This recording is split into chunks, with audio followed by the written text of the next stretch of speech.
Hello माय YouTube family, कशा आहात तुम्ही सर्व? नक्कीच मजेत असणार. मी सुद्धा खूप मजेत आहे. मी स्नेहल तुम्हा सर्वांचं आपल्या चॅनलमध्ये अगदी मनापासून स्वागत करते. तर आहे ना, आता वाजलेले आहेत सकाळचे 9:15. मी एवढ्या सकाळी शॉपला का आले ते सांगते. कारण मला एक अर्जंट क्लायंट होतं आणि बाबा गेलेले आहेत बाहेरगावी आणि एक एरियामधलं लग्न आहे जे बाबाच्या फ्रेंड सर्कलमधलं आहे. आणि खरं तर ती मुलगी मी लहानपणीपासून बघते माझी मैत्रीण आहे ती. सो तिचं लग्न आहे. तिथे मला आईला घेऊन जायचं आहे. आणि मग घरी कोणी नाही, सो मलाच आईला घेऊन जायचं आहे. तर तिकडे 10:30चा टायमिंग आहे. पण एक 11:30 पर्यंत वगैरे आम्ही पोहोचू. कारण शक्यतो आता ऊन जास्त पडायला लागलं आणि विदर्भातलं ऊन खूप डेंजर जसं मी आधी सांगितलं. तर मग थोडा उशीर लागतोच आणि मग मी क्लायंट केल्याशिवाय जाऊ शकत नाही, कारण त्या माझ्या रेग्युलर क्लायंट आहे. सो मी त्यांना म्हटलं की तुम्ही 11:30च्या ऐवजी 9:30ला येऊ शकता का? सो त्या बोलल्या की 9:30 तर नाही, मी 9:45 पर्यंत येऊ शकते, 9:45-10 पर्यंत. सो त्या येणार आहेत, झालं तर लवकरही येतील. म्हटलं ब्लॉग सुरू करते, कारण नंतर मग मी ब्लॉग सुरू करायचा विसरून जाते किंवा घाई होते, कारण मला घरी जाऊन साडी वगैरे घालायची आहे. माझं आवरायचं आहे, प्रिशूचं सुद्धा आवरायचं आहे आणि मग आम्हाला तिकडे जायचं आहे. त्याच्यामुळे मग म्हटलं ब्लॉग सुरू करून घेते.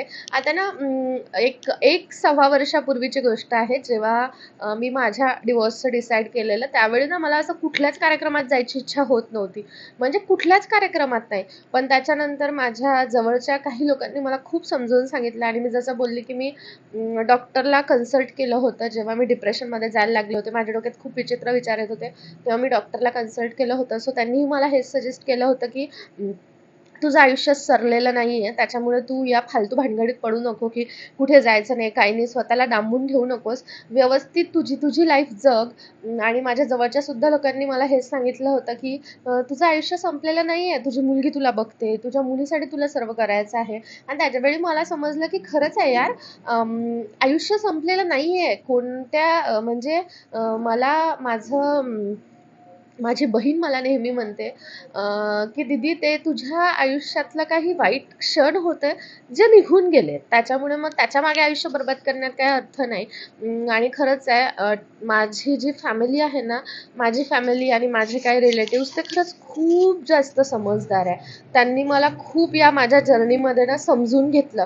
बऱ्याच जणांचं हेच आलं की खरोखर तुमचं ते खूप पुण्य की तुमच्या आयुष्यात पुढे काहीतरी मोठं वाईट होण्यापेक्षा ना तुम्हाला आधीच अलर्ट झाले, देवाने तुम्हाला अलर्ट केलं आणि म्हणून मग पुढचे जे काही अनर्थ असतील आयुष्यातले ते टळले. आणि खरं सांगू का, मी आत्ता माझ्या आयुष्यात स्ट्रगल खूप आहे. आत्ता मला खूप जास्त धावपळ होते. मला प्रिशूसाठी सारखं घरी जावं लागते. प्रिशूचं जे ब्रेस्ट फीडिंग आहे ते बंद करण्याचा आम्ही प्रयत्न करतोय, जे अजिबातच होत नाहीये. आणि खूप सारे टेन्शन्स आहेत. पण तरीही ना मी आता असं म्हणेल की मी खूप चांगलं जीवन जगतीये.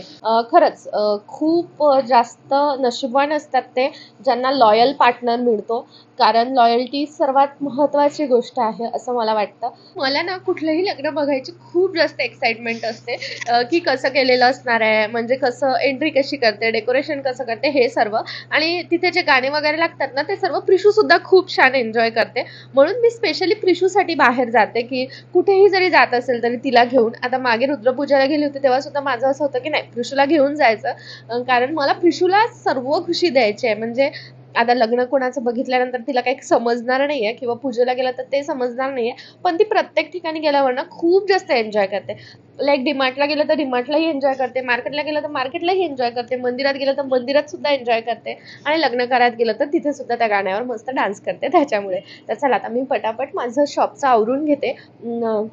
माझा त्या क्लायंट येतच असतील आणि त्या आल्यानंतर मग आणखी माझं राहून जाईल सगळं.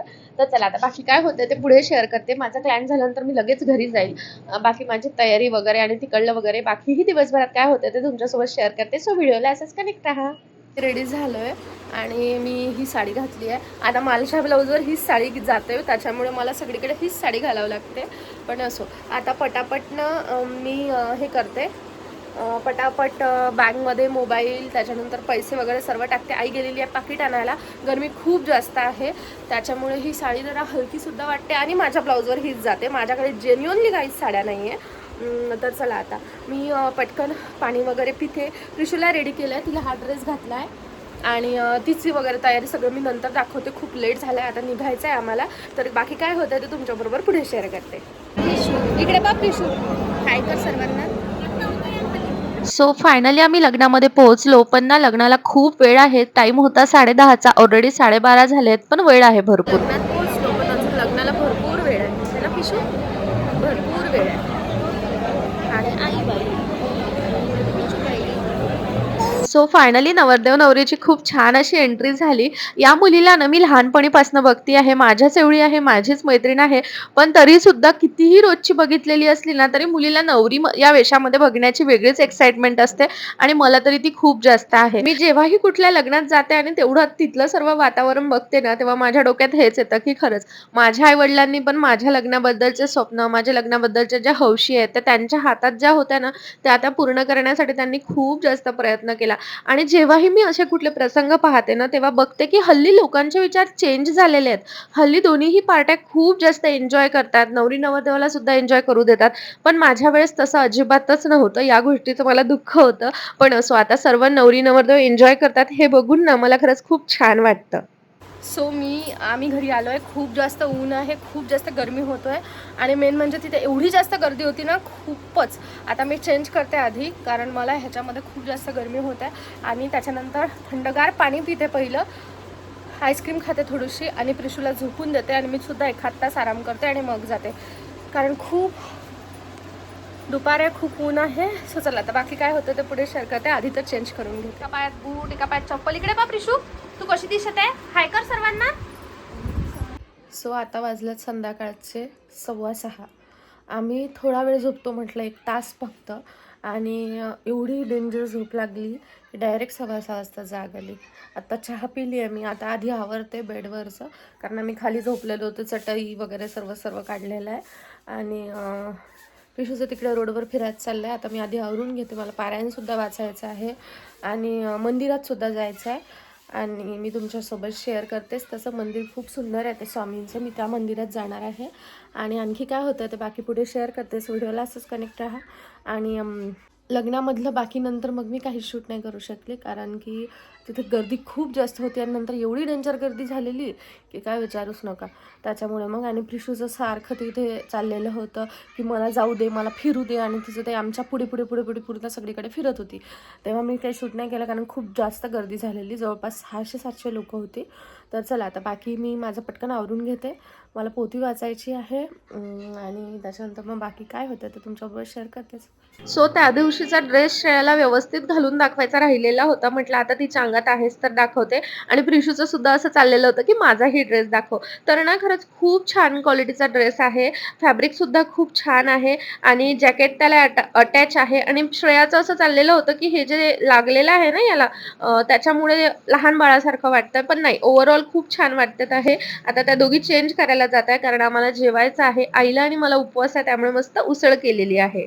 प्रिशू मस्त झोपली आहे बघा. प्रिशूसुद्धा झोपली, श्रेयासुद्धा झोपली.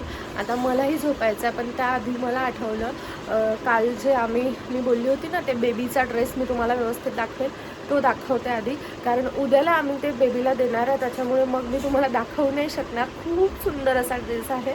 सो चला आता तुम्हाला आधी ते दाखवते आणि त्याच्यानंतर मग बाकी मला काही साडी दाखवायची आहे, सो ते सुद्धा दाखवते. आता तुम्हाला कॅमेराचा फ्रेम थोडा हलताना दिसेल, त्याला प्लीज ॲडजस्ट करा, कारण मी पलंगावर बसलेली आहे आणि स्टिकवर लावलेला आहे मी कॅमेरा, कारण प्रिशू झोपलेली आहे आणि श्रेयासुद्धा झोपली आहे.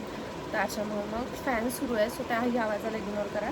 सो असं खूप छान असं स्वीटचा टॉप आहे, बघू शकता तुम्ही, खूपच छान आहे. आणि त्याच्यावर ही अशी मिडी. सो आम्हाला प्रिशूसाठी सुद्धा ही खूप जास्त आवडलेली, कारण आम्ही प्रिशूला ही म्हणजे अशा पॅटर्नमध्ये, कारण प्रिशूला आम्ही मिडी वगैरे असं आत्तापर्यंत मला वाटतं 2-3च आहेत. त्याच्यामुळे मग मला ही खूप आवडली. तुम्ही बघू शकता फॅब्रिक पण खूप छान आहे आणि क्वालिटी पण खूप छान आहे. सो हाच तो छोटू बेबीचा ड्रेस जे मी बोलली होती कालच्या ब्लॉगमध्ये की मी तुम्हाला नंतर दाखवेल, कारण खूप लेट झालेलं. सो असा हा ड्रेस आहे, खूप छान क्वालिटी आहे. त्याच शॉपमधून मी प्रिशूसाठी काही ड्रेस घेतलेले, जसं मी लास्ट टाईम तिला घालून दाखवले होते, पण तेव्हा काही जणांचं होतं की ते व्यवस्थित दाखव असं. सो हे पहा, असं छान याला बॉर्डर आहे आणि असा हा पटियाला टाईप पॅन्ट आहे आणि याच्यावरचं हे आहे जे मी प्रिशूला घालून तुम्हाला दाखवलेलं. सो खूप सुंदर आहे आणि घातल्यानंतर छान दिसतं. आता थोडं मोठ्या साईजमध्येच आहे हे, कारण तिचे जेही काही ड्रेस आहेत ना ते लगेच घालून मग चांगले चांगले ठेवून द्यायला लागले, कारण ते होत नाही, लवकर लवकर तिची हाईट वाढते. दुसरा असा आहे प्लाझोमध्ये, प्लाझो नाही सॉरी शरारा पॅटर्नमध्ये. शरारा तिच्याकडे 2 आहे, एक पर्पल कलरचा आणि एक हा. तर हा जर आम्ही काही फंक्शन वगैरे असलं तर त्याला हळदीच्या हिशोबाने दिवसभर घालायला वगैरे असा घेतलेला आहे. आणि एक हा आहे, खूप सुंदर असा आहे. आणि तिचा जो पर्पल कलरचा शरारा आहे ना त्याच्यापेक्षा थोडा डिफरंट आहे, पण छान आहे. म्हणजे फॅब्रिकसुद्धा खूप सॉफ्ट आहे. सो हे मी तिथनं घेतलेले प्रिशूसाठी आम्ही, कारण आता वेडिंग सीझन सुरू होत आहे आणि नंतर महागसुद्धा असतात, दाखवतही नाही अजिबात, पण हे तिथून छान मिळाले मला. सो हे मी प्रिशूसाठी लास्ट टाईमच घेतलेले होते, पण कमेंट्स होत्या काही की व्यवस्थित ते दाखव, पण दाखवणं झालंच नाही. आज हा ड्रेस काढलाच तर म्हटलं तेही दाखवून देते. आणि मी काही साड्याच रेडी करणार आहे माझ्यासाठी. सो ही पण साडी एक कमेंट आलेली की व्यवस्थित दाखव, तर ही मी दाखवलेली आहे. प्रिशूच्या बड्डेमध्ये मला मिळालेली ही साडी आहे, खूप छान आहे. आणि बघू शकता तुम्ही याला शाईन आहे. तशी ही साडी छान वाटते आई, तशी ही साडी छान वाटते, म्हणजे खरोखर स्टँडर्ड वाटते.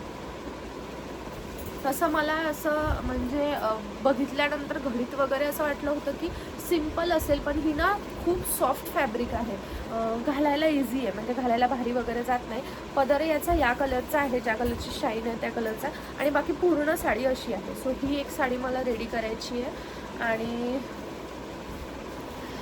ही साडी मी प्रिशूच्या बड्डेला घातलेली, तर ही सुद्धा साडी मला रेडी करायची आहे. आता या सर्व साड्या मी टाकणार आहे, त्याच्यामुळे मग आजच दाखवून घेते आहे. खूप छान अशी साडी आहे ही, प्रिशूच्या बड्डेला मला आलेली. तिला आवडत नाही तसं सांगितलेलं, मला मजा उडवते ते. हो. सो हे पहा, खूप सुंदर अशी साडी आहे. ॲक्च्युली मला ह्याच्यावरनं एक कॉमन असे ब्लाऊज शिवायचे होते, पण कॉमन शक्य नाही आहे, कारण हे पहा यामध्ये कॉपर कलर आहे, यामध्ये जे आहे ते यातलंच छान दिसेल. सो असं. आणि एक ही साडी आहे, ही सुद्धा मला रेडी करायची आहे. ही आत्ता आईला दाखवायची होती म्हणून मी काढली, त्याच्यामुळे म्हटलं मग तुम्हालाही दाखवते. हे पहा, ही सुद्धा एक साडी आहे. म्हणायला काठपदर आहे, पण खूप नरम साडी आहे आणि घालायला खूप सोपी जाते. बघू शकता तुम्ही, पूर्ण या कलरची साडी आहे. या कलरची साडी ना माझ्याकडे नव्हतीच, पण ही खूप सुंदर अशी साडी आहे. बघा, खूप नरम अशी आहे. आणि पदर मला वाटते ह्याचा, हां पदर हा बघा किती सुंदर पदर आहे.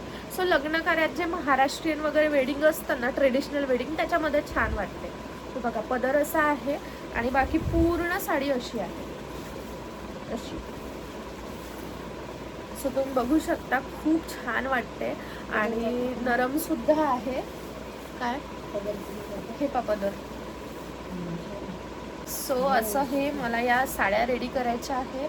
त्याच्यानंतर ते ड्रेस जे बोलली मी बेबीचा मी दाखवणार होते तुम्हाला ते. व आता मला फ्रीजमधल्या बॉटल जे आहेत, म्हणजे ज्या मी माझ्या बॉटल फ्रीजमध्ये ठेवते, मला त्या भरून ठेवायच्या आहे. दुसरी गोष्ट अशी की प्रिशू राणी मस्त झोपली आहे. सो प्रिशूला मी आत्ता आईजवळच झोपवते, जसं मी आधीसुद्धा सांगितलं. तर रात्रभर आमचा शक्यतो प्रयत्न हा असतो की तिला माझ्याजवळ येऊ नाही द्यायचं. आणि मग पण ती छान झोपते, आईजवळ ती खूप छान झोपते, रात्रभर अजिबात उठत नाही आणि सकाळपर्यंत निवांत झोपते. आणि इव्हन सकाळी 8-9 वाजेपर्यंत वगैरे ती छान झोपते मग पाळण्यात सकाळी टाकल्यानंतर, असं आहे. सो चला, आता मी या ब्लॉगला इथेच एंड करते. उद्याला आम्हाला खाटू श्यामच्या मंदिरामध्ये जायचं आहे. उद्या खाटूची एकादशी आहे आणि विचार करतो एक श्रेया आणि मी सुद्धा उपवास करायचा.